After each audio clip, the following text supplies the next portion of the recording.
Биздин тема Кыргызстандын калкынын динамикалык өсүүсү. Динамикалык өсүү деген эмне? Калктын жогору көздөй санынын өсүшү. Кыргызстандын калкынын санынын өскөнүн биз эң эле жөнөкөй мисал менен азыр карап көрсөк болот.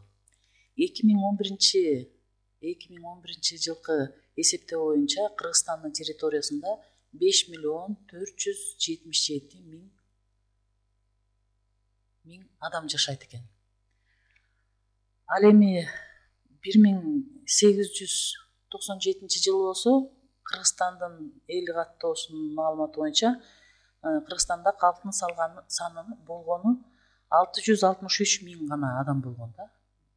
663.000 адам. Келгиле эми ушул жылдарды бири-биринен кемитебиз дагы, калктын санын дагы бири-биринен кемитип көрөлү. Демек 4-1 бул жерде 1. 114 жылда калктын саны канчага көбөйгөн? Эсептейбиз. 4-1-8-4. Демек карагылачы балдар, калктын динамикалык өсүүсү деген 114 жылдын ичинде Кыргызстандын калкы 4.814.000 адамга көбөйгөн. Мына бул Кыргызстандын динамикалык өсүүсү болуп эсептелет.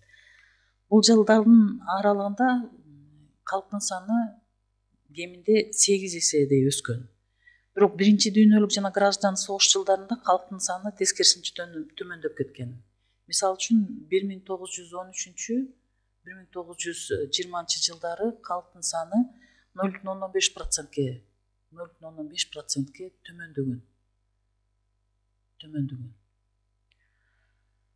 Ал эми калктын саны 1920 анан 1940 жылдары тескерисинче 77%ке көбөйгөн. Калктын бул жылдарда өсүшүнүн негизги себеби бул табигый өсүштөн болгон. Анткени Октябрь революциясынан кийин Кыргызстанда жагымдуу шарт түзүлгөн дагы калктын санынын өсүшүнө негизги себеп болгон. Ошондой эле Европадан көчүрүлүп келген өнөр жайларынын адис жумушчулары жана элген билим берүү кызматкерлери болгон.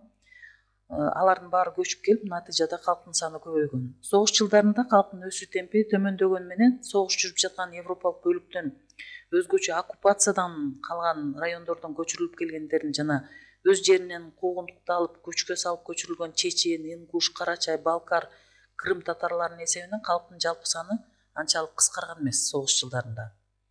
Калктын санынын эң жогорку өсүшү 1950 жылдардан кийин болгон. Эгерде биз график түзө турган болсок, биз мындай график түзөбүз.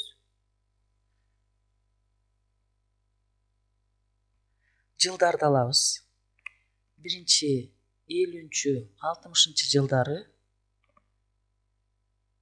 эгерде 10%-ын мындай кылып алсак 30, 40, 50, 60%-ын алсак, бул процент десек, буларды жылдар десек, 50-60 жылдары калктын саны 24%га өскөн.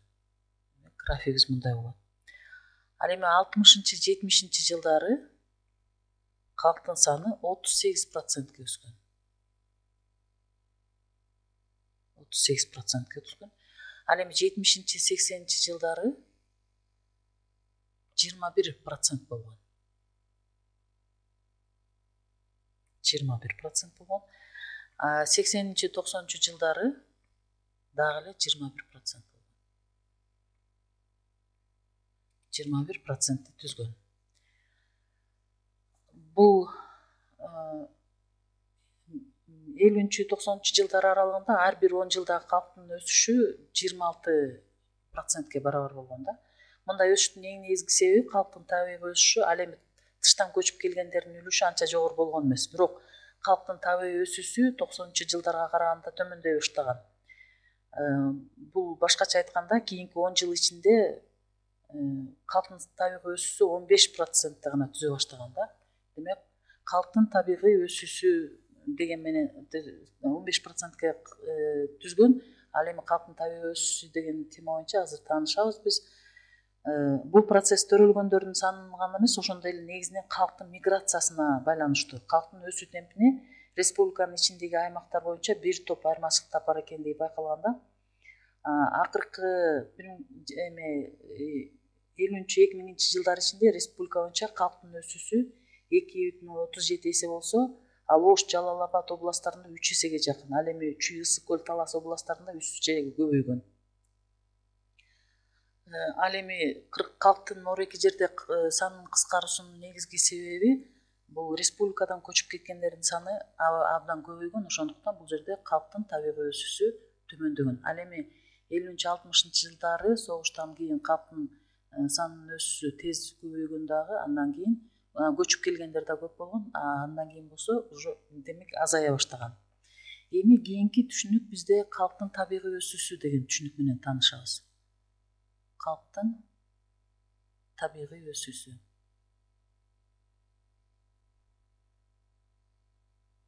Калктын табигый өсүүсү деп эмнени айтат экенбиз? Калктын табигый өсүүсү, эгер формула менен берсек, бул К кемитилген К өлгөндөрдүкү. Демек бул жерде калктын табигый өсүүсү калктын төрөлүүсүнүн санынан калктын өлгөндөрдүн саны экен да. Башкача айтканда, К коэффициент болсо, К бул төрөлгөндөрдүн саны, Ö болсо өлгөндөрдүн саны. Демек, бул эмне дегенди билдирет? Бир айдын ичинде эгерде 100 бала төрөлсө, ал эми 90 киши өлсө, демек калктын төрөлүүсү барабар болот экен 10 кишиге, табигый өсүүсү 10 кишиге болот экен. 10 киши болот экен. Ал эми бул айрым кичинекей шаарларды алсак, ал эми 1000 кишиге Кыргызстанда 20 бала төрөлөт экен да. Табигый өсүү 1000 кишиге 20 бала экен. 20 бала. Демек ошондо өлгөн кишилердин саны канча болуп атат? 980 болуп атат. Болгону табигый өсүш 20 баланы барабар болуп атат. Республика ичиндеги аймактар боюнча да төрөлгөндөрдүн саны ар түрдүү экен да. Мисалы үчүн 2002 жылдагы эл каттоолор боюнча Ош областында ор эки жерге эле көрсөтөлү. Ош областында калктын табигый өсүүсү 21 түзөт экен. Буну биз промил менен белгилейт экенбиз. Так, Жалал Абад областында 23 промил. Талас областында 24 промил. Нарын областында 24 промил. Чүй областында 14 промил. Баткен областында 24. Бишкек шаарында болсо 13 промилди түзөт экен. Айыл кыштак жерлеринде шаарларга караганда балдар көп төрөлөт экен.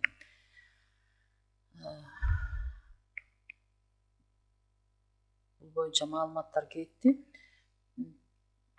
Айыл кыштактарда төрөлүү көп экен.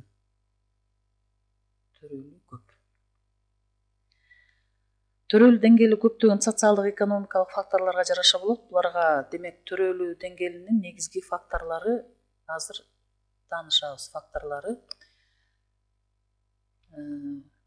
биринчи материалдык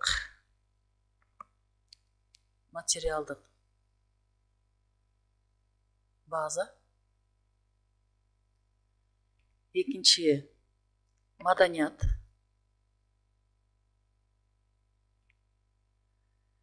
Үчүнчү бул саламаттык сактоонун деңгээли.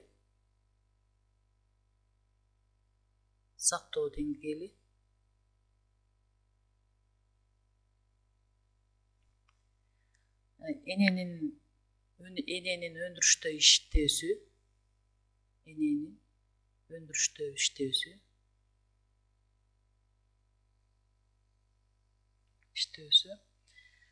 шаарда же айылда жашоосу, шаарда же айылда жашоо,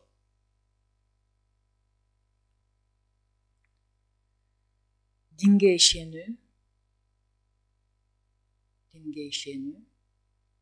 мына булардын баардыгы тең төрөлүүнүн негизги факторлору болуп эсептелинет экен. Мына эгерде бул таблицаны карап көрсөк, калктын санынын өсүшү менен эле ушул жерде төрөлүүнүн негизги графигин көрсөк болот экен. Мына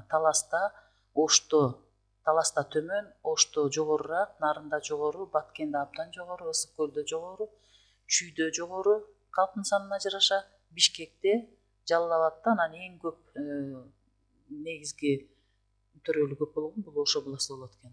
Могу картаны карай турган болсок, Кыргызстанда 1 квадрат километр жерде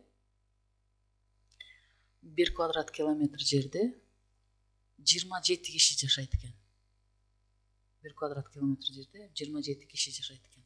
Бирок Кыргызстан территориясында баары орточо эсеп менен 27 киши жашаганы менен областтарда ар башкача. Мисалы үчүн Баткенде 26, Ошто 47, Жалал Абадта 24, Таласта 26, Чүй областында 82, Ысык көлдө 10, Нарында 4. 1 квадрат километр жерде. Анткени Нарындын территориясы тоолуу, климаты суук болгондуктан бул жерде калк аз жайгашкан жана территориясы көп. Жана ошондой эле Чүйдө түздүк жер болгондуктан калктын көпчүлүгү мына ушул жерде жыш жайгашкан. Мына бүгүн балдар биз силер менен Кыргызстандын калкынын динамикалык өсүүсү, табигый өсүүсү жана жайгашуусу боюнча маалымат алдык.